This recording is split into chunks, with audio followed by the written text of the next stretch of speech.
All right, this next video reveals or reviews the making and preserving of art. So on the screen, I have an example of woodworking by the sculptor Olowe of Ise from the Yoruba culture in modern day Nigeria.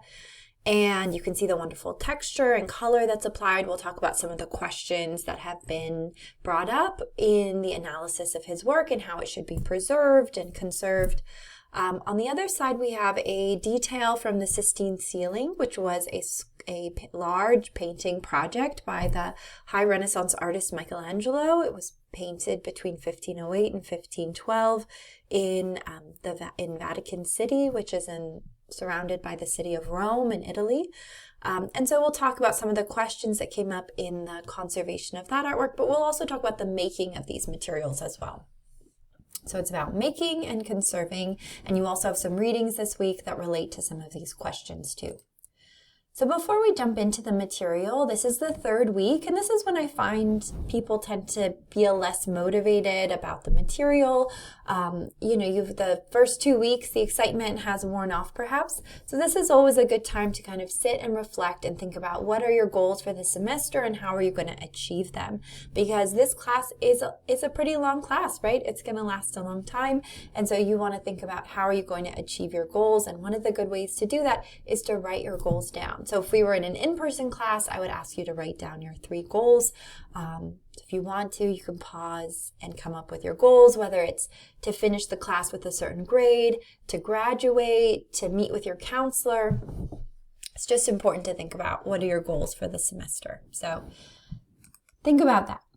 Okay, let's jump into the material. So the importance of materials. So in this particular case, we're going to start with a real shocker, and this is Damien Hirst for the Love of God from 2007.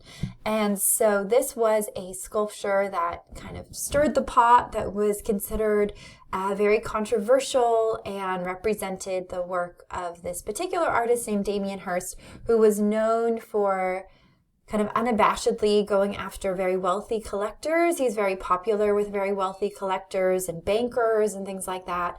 And so here we see a sculpture that is a skull. It's cast after a human skull, an 18th century human skull made out of platinum, covered with over 8,000 diamonds for over 1,000 carats of diamonds.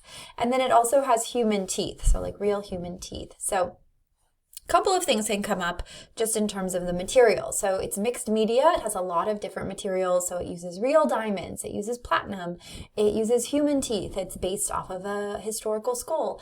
And so all of this all together creates this effect of a very elaborate work that speaks to the importance of materials in art. So he's obviously coming at it from a very kind of luxury perspective, but also he's speaking to an art historical like a history, in the sense of there was a long tradition of using skulls to represent the idea of death and the idea that death is unavoidable. So there was something called the memento mori, the reminder of death, that artists would insert into their artworks.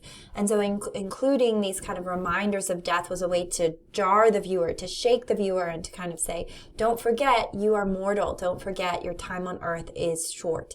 And so there's these 2 options here. You have this connection to art history and the reminder of mortality, the reminder of death, but also this idea that he's very aggressively going after this kind of luxury market in contemporary art when he created this. He also was thinking about skulls going back to the Mesoamerican culture, so there's a possibility of that as well. In any case, he didn't create this. He used fabricators, essentially like jewelers, to do it. So there's another aspect there of artists not creating their own work by hand, right? Using fabricators, they have the idea, but they have other people execute the artwork for them. And then to put this work in historical context, we could think about it in relation to the Great Recession, which would start about a year after this. So the idea that around the time that this was created, there was a lot of consumption, times were good, but this huge financial crisis is about to happen. And there will be many years of economic uncertainty and economic instability. So it kind of captures a moment in that sense as well. So I was mentioning that he discussed it. This is Damien Hirst, and that he discussed it possibly having Mesoamerican origins. He also was often talking about how it had been purchased for a huge amount of money, but there were a lot of questions whether he may have just purchased it himself. So there are a lot of kind of rumors around this work. And that's something that Damien Hirst seemed to enjoy, kind of stirring the pot and thinking about different options for his works. Damien Hirst is also really famous for these particular types of works. These are works where he would take an animal and then place it within formaldehyde. And so his early example that was very famous was called The Physical Impossibility of Death in the Mind of Someone Living. So kind of building on that tradition, or starting that tradition of the memento mori, the reminder of mortality. And then later on in 2008, he sold this, so right around the time the financial crisis was starting, for $18.6 million. So people were still doing okay, apparently. Some people were. So this was the golden calf, which references back to an idol in the story of Moses. So the story of the Ten Commandments and the Exodus from the Old Testament. And so there was an idol of the golden calf, which has a disc, often represented with a disc on its head. And this also had 18 karat gold incorporated into it. What's interesting is that these animals start to deteriorate eventually. So these are works that are not going to last forever. So they last a good amount of time. Also, the formaldehyde can be considered dangerous. You have to be careful about displaying them. To go back to the skull, the For the Love of God, there were artists who kind of mocked this idea, who played upon the idea that he had created this skull covered in diamonds, which they thought was so over the top. So there was an artist, Laura Keeble, who made it look like when the show was ending that it had been taken out with the trash. So she created her own version out of crystal, so you can see it inside of a plexiglass box there. And then there was another artist named Eugenio Moreno who created For the Love of Gold with the L in parentheses, basically saying that Damien Hirst would do anything for money or gold. And so you see a representation of Damien Hirst with his trademark glasses, and he's committing suicide, essentially that he would go to extremes, even killing himself to earn money. As we move on with materials, we can think about the wide range of materials that are available. We just saw a type of metal, we saw diamonds, we saw teeth, but more traditionally we have lots of different types of painting, drawing, but we can even see light installations. So here I'm showing you some examples of that on the right-hand side, and then a more traditional Christian religious painting on the left-hand side. To start with drawing, this is a dry media. We're looking at red chalk with charcoal. Because we're going to look at the Sistine Chapel in a little bit, I'm doing a study for the Libyan Sibyl, who was one of the figures represented on the Sistine Chapel ceiling. In this particular drawing, you can see how Michelangelo is working through different elements of the drawing. So he's very interested in the turning of the body, this kind of serpentine pose. And so you can see the figure turning, the musculature of the back. You can also see how he's represented it multiple times with the shoulder, thinking about the muscles, marking the ribs, thinking about the face.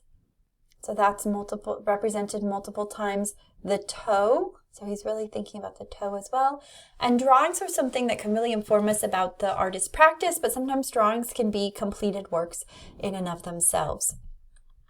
Here you can see the comparison between the drawing and the completed work on the Sistine Chapel ceiling.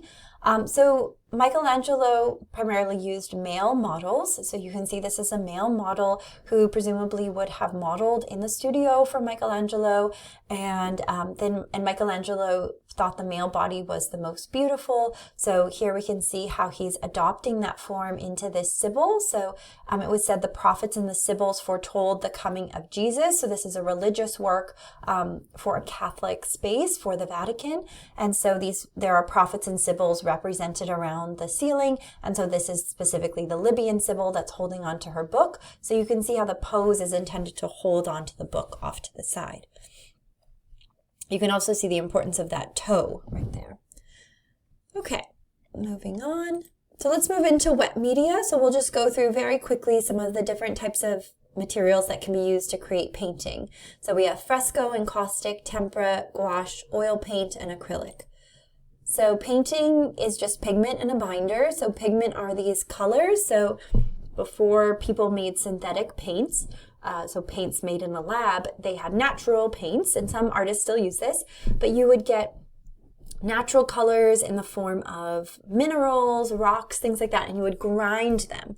And so you would grind these pigments to a fine powder, and then you would add a binder, something sticky. So not a binder like, oh, I have my notes in a binder, but a binder, something that binds it to the canvas or binds it to the panel, binds it to whatever support that it's using.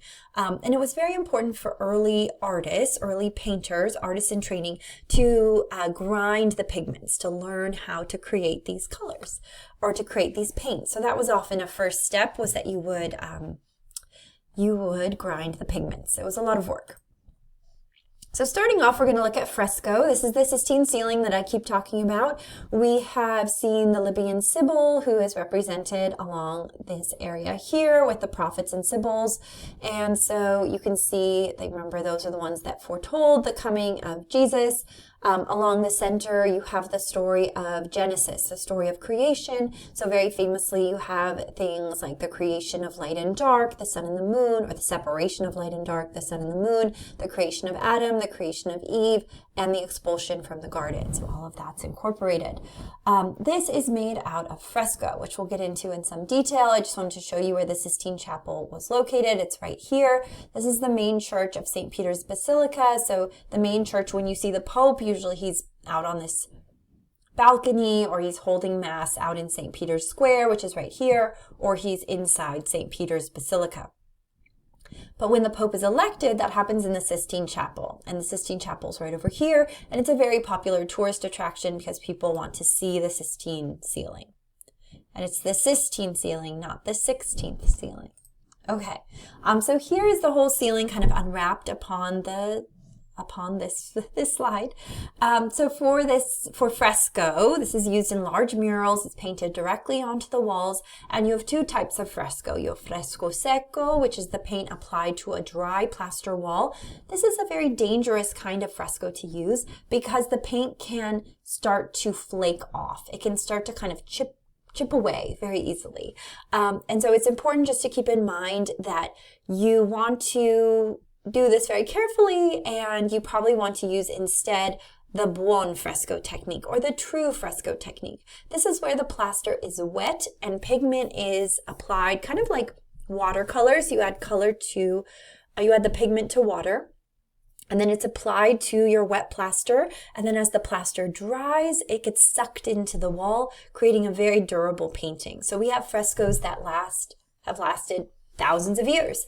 So it's it's a good idea if you want your painting to last to do a fresco. It's just a bit of a process, right? Because you're putting down plaster and then you have to paint very quickly before the plaster dries. It's thought that Michelangelo used the buon fresco technique, that he was using that true fresco technique, thus creating a very durable fresco.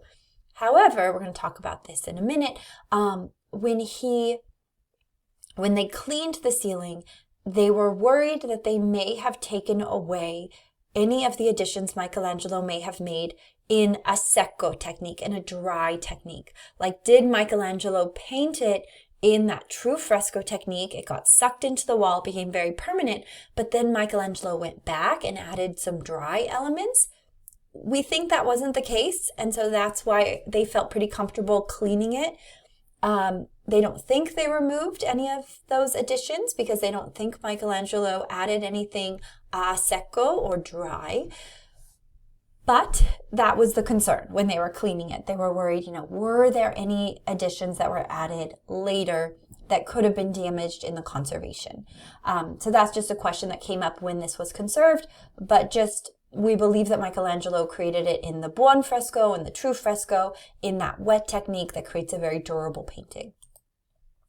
Here we can see a section from the fresco called the Deluge, which is a recounting of the flood of Noah. And so you can see the Ark of Noah, and you can also see how Michelangelo had to paint it in different sections because you would only put down as much wet plaster as you could paint in a day. This was called a giornata, the amount you could paint in a day. A day in Italian is giorno, and so that's where they get the term giornata. So you can see that like this is how much he painted in a day, and then here, and then like this figure was a day, and this section he could paint in one day because there's not much going on. Okay, here I'm just showing you when they were doing that big conservation project up on the ceiling, how large the fresco is. So I think it's about 12,000 square feet. This is just a very impressive figure. This is Jonah, who pushes back into the picture plane, creating this very impressive foreshortened figure. All right, so here we have my slide on conservation and restoration. And I use as my example the Mona Lisa because it gets photographed all the time. Thousands of people line up to see it every day.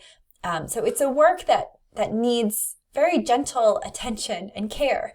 In any case, most museums aim to do what's called conservation. This is ensure an artwork is stabilized and will survive for future generations. So they're going to try to do as little as possible to artworks like the Mona Lisa, but they want to protect it. The Mona Lisa, I think, has a bit of a crack down the middle on the wood. So they're going to try to make sure like that crack's not going to get any bigger. They're going to try to make sure that it's really stable, and they're going to monitor that. They're going to protect it with bulletproof glass so that no one is going to attack it. So this idea of conserving the work. In earlier days, the goal was what we call restoration. And some artists or some conservators try to do this, or restorers try to do that, try to figure out how do I return the artwork to its original condition. The problem with restoration is we often don't know what the artwork should look like. There was a famous example in Spain a few years ago of a woman who went into a church. She was apparently a parishioner there and decided to restore a work representing Jesus on her own. And it didn't turn out too well. So here I'm just using this as a dramatic example of where it can go wrong. So in terms of the Sistine ceiling, there's a reading posted about it. Please have a look at it. And so with the Sistine ceiling, you can see how it went from this very dark, shadowy, kind of cracked representation of these forms to this incredibly bright representation. And people were shocked by the bright colors when they started cleaning. But you can see how they've removed that grime from the work, and they've also reduced the appearance of those cracks in the ceiling. They did a bit of infill painting as well, but they were able to use a very gentle solvent to clean and then kind of a sealant to hold everything together and protect the fresco, and do a little bit of fill painting in order to make sure that it's not so distracting. Any things that are missing, any portions that are missing. The issue here, though, remember, is that people were worried, did Michelangelo add shadows? Did he add anything dry? And did those get removed when they cleaned the fresco? Again, the conservators believed that they did not remove anything that was added by Michelangelo. They believed that just because of hundreds of years of damage, burning candles, people cleaning it with different materials, including wine, that there just hadn't been a consistent cleaning of the ceiling. And so they really did need to kind of get a lot of this grime off of the ceiling. Here you can see that dramatic difference. So for a lot of art historians, it was shocking to see this kind of deeply shadowed Sistine Chapel that they had grown up seeing, or people had seen many times, and to all of a sudden see these Technicolor effects, these very bright effects. So this is how it looked before it was cleaned. It was very brown and dark, and all of a sudden it became incredibly bright. Very famous portion is the creation of Adam. This is the cleaned version, so you get a sense of those more vibrant colors. But this is God who is coming to Adam to give him the spark of life. So you can see Adam's body has been created, but he doesn't have that spark of life, so God is coming to do that. One of the works, or one of the pieces of evidence that is used or referred to demonstrate that they made the right choice in terms of how they cleaned the ceiling and why it should be so bright, why it should look like this and not like this, is this particular painting. We don't have a lot of paintings by Michelangelo because he liked sculpture better than painting. But if you look at this painting, which today is in a museum in Florence, it's called the Doni Tondo, it's for the Doni family, and tondo is like a circle, a circular painting. But you can see it has similar bright colors. It has some shadows, but it has these kind of purples and pinks and tangerine oranges, these wonderful effects that really demonstrate the kind of colors that Michelangelo was interested in at the time. So we can compare the two and we can see some similarities. And this gives a lot of support to the fact that the conservators made the right choices when they cleaned the Sistine ceiling.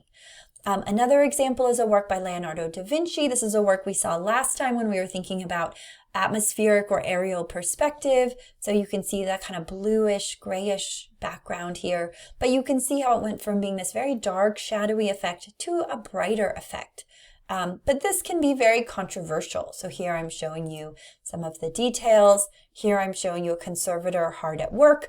They tend to use, many times they'll use kind of giant Q-tips, and they'll just slowly kind of work away some discolored varnish and then add a fresh layer of varnish at the end. Okay.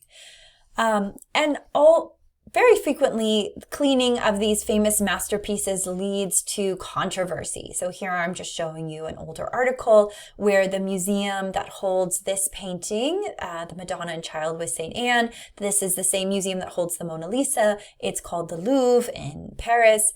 So the Louvre is accused of over-cleaning Leonardo's masterpiece. And so just this idea that people get upset about things. Another example is just that we have to be really careful about our artworks and make sure they're in stable environments. So here's an example of a Raphael painting that was damaged by faulty air conditioning. So the idea that you have to keep paintings in a stable environment in order to protect them. All right, let's move on to another type of painting, and that would be tempera. In this particular case, pigments are mixed with egg yolk. We're looking at a work also from the Renaissance around 1465, where we're seeing a duke with his wife. So the duke's name was Federico de Montefeltro, and his wife was Battista Sforza. And so this is created through mixing colors with egg yolk. It's a rather kind of stinky technique. I've experimented with it. It's kind of smelly. Very durable, however, very sticky. And so you can kind of do these individual brush strokes. It can look very beautiful, but you don't have a lot of, it's not very like you can't really play with it in terms of modifying it. You have to be very precise in how you create it.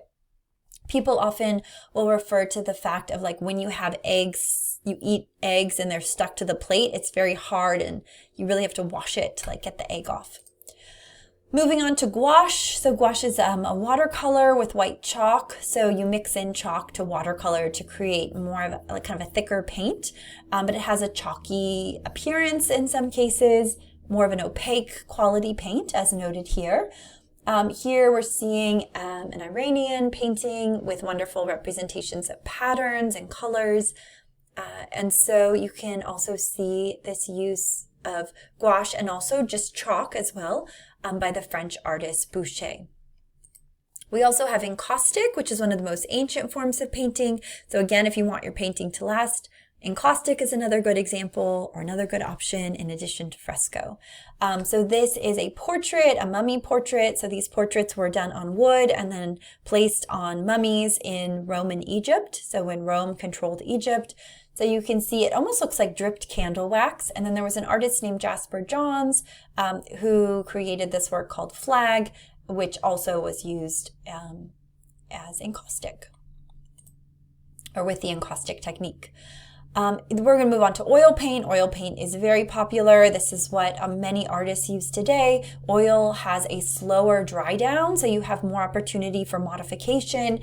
Here I'm showing you a work by the British artist Thomas Gainsborough, Mr. and Mrs. Andrews, showing you her reflective satiny dress, the effects of the colors of the landscape and the clouds. So something that demonstrates the abilities and reflective qualities of oil.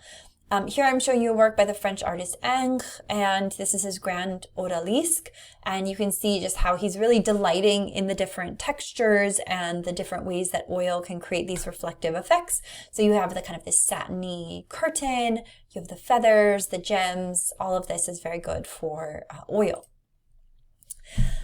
We move into acrylic paints, or more modern types of paint, synthetic paint, meaning it's made in a lab. So here we're seeing a work by David Hockney, who is an artist who spent a lot of time in Los Angeles, but also in the UK. His probably most famous work in Los Angeles is called A Bigger Splash, or it's in London today, but it features a structure from Los Angeles, and you can kind of get a Los Angeles vibe from it. You see the palm trees, the angular architecture in the background, and of course the swimming pool. So you get this effect of quick drying and opaque paint. So oftentimes if you go to art stores today, what you might find in the tubes is usually acrylic paint. So you can look and you'll see acrylic. And then sprayed paint, I think we know what sprayed paint is: aerosol cans, compressed air, quick drying, permanent paint. So I always like to show an example of different types of paint, just to kind of give you a sense of what's here. So if you want to pause, you can kind of guess. So I'll let you pause, but I'll go through them. So this is encaustic, this is oil, spray paint, gouache, and acrylic. So things that are modern are probably more likely to be acrylic. Things with that kind of reflective quality, oil, you get that kind of dripped wax effect here. This is spray paint, and then you get kind of that chalky effect over here. All right, let's move into printmaking. Printmaking is the process for making multiple impressions. So this was a way of making artworks a little bit cheaper to acquire. So we're going to start with woodblock prints. Woodblock prints are an example of relief printmaking. So you carve into a wood block, creating almost like a stamp, or very similar to a stamp, and you can create multiple impressions. When you create multiple impressions, usually your first impression tends to be the strongest, or you get kind of the crispest details. And then over time, some of that detail tends to go away. So many people say they always want to have an early impression rather than a later impression. We then move on to engraving. This is where you would carve your design into a laminated wood block or a polished metal plate, and rather than inking the ridge here, you kind of ink the grooves, or there's a little bit of like a bit that sticks out from the metal, and so you're inking that there. With an etching, you carve into wax, so like you dip a metal plate into wax and then you carve your design into wax, which is easier than carving directly into metal. You then dunk the plate into a kind of acid that eats away at the exposed part of the metal. So the acid does some of the work for you, and then you can see it being dunked into acid here. And then you can use that plate to create the impression that you would like. We have lithography. This is an image that is drawn with an oily pencil on a limestone slab. This became more popular in the 19th century, and everyone's always very interested in M.C. Escher, so I have an M.C. Escher one here. We'll move on to screen printing, and so this is when a stencil is attached over woven fabric, stretched on a frame, and ink is squeezed through the open areas of the stencil. Andy Warhol was very famous for using this kind of screen printing. In fact, he would invite people to his quote-unquote factory, and they would help him ink these different stencils. Very famously, he used images of Marilyn Monroe, and so you can see these multiples here. This is a style called pop art. It was a style that was popular in the 1960s, kind of pointing out how popular culture had replaced religion. It was a new religion of the people. It's not the same as popular art. So thinking about lesson 1, where we talked about popular art, this is different. This is a particular style popular in the 1960s. You capitalize it, you call it pop art. Here I'm just showing you how you would, it's kind of everything moved there. Here I'm just showing you how you would ink through these holes. And maybe if you know someone with like a t-shirt printing shop or something like that, maybe you've encountered this. Let's go back. It's moving around. All right. Here I'm just showing you another work by Andy Warhol. This is called his Gold Marilyn, very, very famous. And you can see he made so many. So the Gold Marilyn, the Marilyn diptych, we have the 10 Marilyns. What's interesting here is with the Marilyn diptych, you can see how he's playing on this idea of religious imagery. So you have like a diptych altarpiece, and you can compare it to the diptych here. You can also see how Marilyn's kind of slowly disappearing. So this is the point where she's kind of fading away. And in fact, she died in 1962. Here we see Andy Warhol in his studio, and you can see how he would create these multiples. You can see an image of Elizabeth Taylor in the background, how he's very interested in this popular imagery. Very famously, he created a series of soup cans, so he would create images of things that you could purchase at the store, like soup or cleaning materials. And then one time I had a student who sent me this photograph of how they created the 50th anniversary of the Campbell soup can. Moving on to sculpture, so terminology, just in the round sculpture, so sculpture that's freestanding, that's sculpted on all sides versus relief sculpture. In terms of carving, this is a subtractive process. So we looked at the Charibera last week, our last lesson, and so you can see how this is something where you have stone and you need to subtract from it. Wood is also a subtractive process. So these are the works by Olowe of Ise from the Yoruba culture. And so these are two bowls created by Olowe of Ise. You can see the elaborate hairstyles, the wonderful indications of texture. So you have these kind of grooves that are carved in. You can see figures along the base and then figures along the top. Olowe of Ise created sculptures for the Yoruba king. And so what they think these were for, like you could open them and have things that the visitors could eat, kind of offerings, gestures of hospitality for those who were visiting the court. And these figures, we also have posts that were created by Olowe of Ise. They tend to have this verticality, figures along the base and figures above. Often the nude women were connected to ideas of fertility. And then kind of the more clothes were sometimes associated with power. In both cases, you have texture also applied to the bowls themselves. And again, you could open them and present things to visitors. In both cases, you can see that there's color applied. However, here you can see that the color is much brighter. So there was a question with this bowl, should conservators remove the kind of darkness that had accumulated, or this kind of coating that had accumulated on the bowl or on this vessel?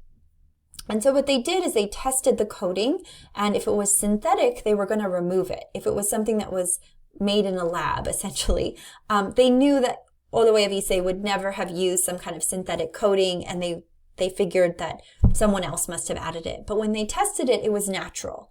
It was naturally occurring. And so they couldn't say, oh, we know that Olowe didn't want to apply this. They thought maybe he added it, and just the fact that he may have added that coating, they decided they will keep it. So the coating has not been removed. So thinking about these particular types of works, be sure to have a look at your reading related to African art and related to conservation. So here I'm showing you the location of Nigeria and the Yoruba people. And so as you go through the reading, be sure to make note of the agents of deterioration, which are temperature, oxygen, light, and humidity. So just thinking about the elements that tend to destroy works of art over time and need to be controlled. Thinking about ephemeral art. So there's some artworks that artists created with the intention of they won't last forever. But museums and conservators have a role where they must conserve artworks. Even if the artist intended it not to survive, their job is to make sure that those works survive. And then we have tradition-based versus contemporary art. So more traditional African art, for example, tends to be made of wood or different types of metal, whereas later examples include things like plastics. And there's many examples of plastic, many types of plastic, and this creates a conundrum for conservators. All right, moving on to an additive process. So we were thinking about subtractive with metal and wood, but with additive, we could think about things like metal, and we were thinking about stone and wood, and then with additive, we're thinking about metal.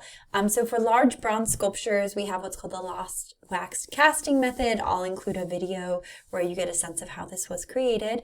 But the lost wax casting method, you're essentially pouring metal into a mold.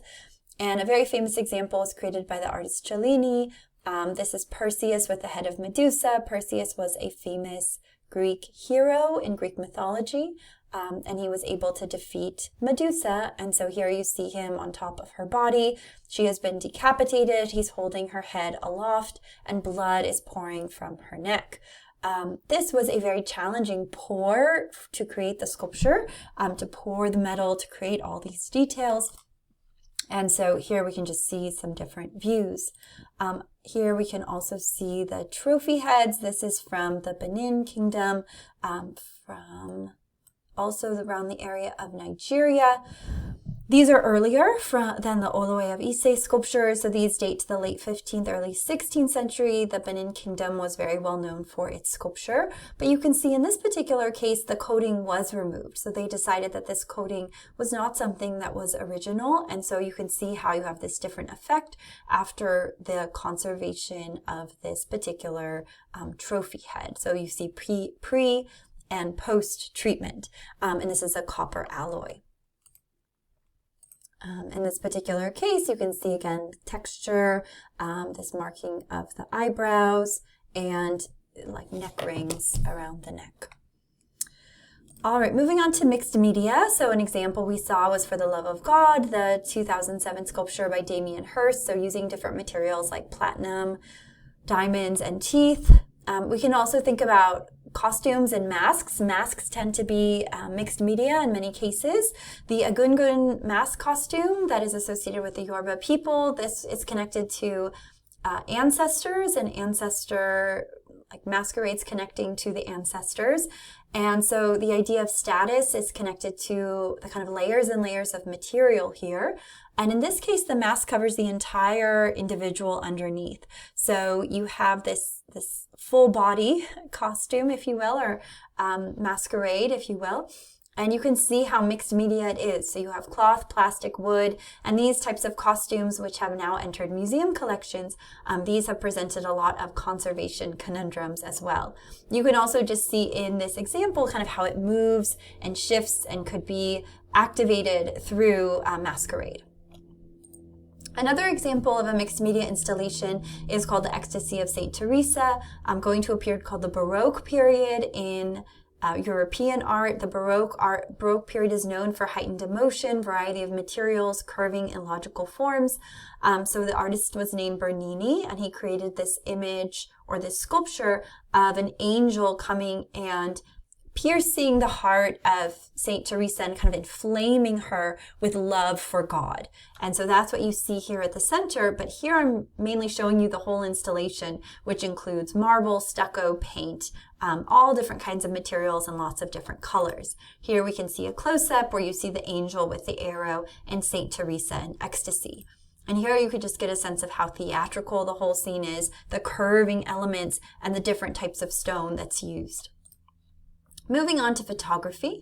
So photography is a light-sensitive surface that is exposed through a lens and creates an image on the surface. Early photography, as you probably know, was a very time-intensive process. It took a very long time. Early photography often imitated painting, so you can see an example of that here. Also, some of our earliest documentations of war. This is a photograph from Gettysburg from the Civil War. This was really where people started to see the realities of war through photography. We can also have photo montage, so we'll talk about this more during lesson 5, but this is a combination of photographs manipulated to create a new image. This is by the artist Hannah Hawk, who was a part of the Dada movement. This really gives you a sense of kind of chaos through this scene. This is called Cut with the Kitchen Knife, Dada through the Last Weimar Beer Belly Cultural Epoch of Germany. So very long title. In any case, it reveals kind of the chaos of post-World War I, or it was called the Great War at that time, but would become known as World War I, kind of the chaos of Germany, the Weimar Republic, around this time. So we can also think about times when art is not saved or deliberately destroyed. So when art is not saved, we could think about the Bamiyan stone Buddha. These were destroyed by the Taliban in 2001. So there were these colossal Buddhist sculptures that were a part of this cliffside, and these were destroyed, and the art world was very, very upset.